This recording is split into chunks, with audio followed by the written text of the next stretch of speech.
রাজধানীর কলাবাগান এলাকা থেকে এক নারীর মরদেহ উদ্ধার করা হয়েছে। হত্যার পর তার স্বামী মরদেহ ফ্রিজে রেখে পালিয়েছে বলে জানিয়েছে পুলিশ।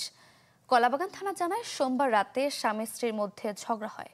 এরপর সকালে স্বামী নজরুল দুই মেয়েকে নিয়ে বোনের বাসায় রেখে উধাও হয়ে যান।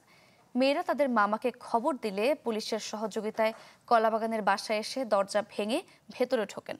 এরপর রক্তের দাগ অনুসরণ করে ডিপ ফ্রিজ থেকে মুখ বাঁধা অবস্থায় মরদেহ উদ্ধার করা হয়। ঘটনাস্থলে যায় পুলিশ, সিআইডি ও পিবিআইর দল।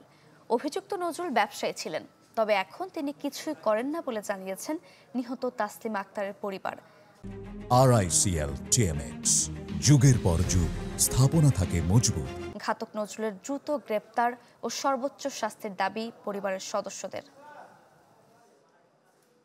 মাথায় আঘাত করা হয়েছে আম্মুকে, মুখে গামছা বাঁধা মাথায় আঘাত করছে, আর আম্মুকে কাত করে শোয়ে পুরো ডিপ ফ্রিজে রাখছে।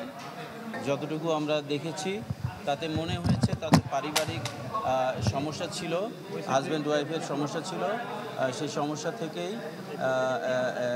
এই হত্যাকাণ্ড।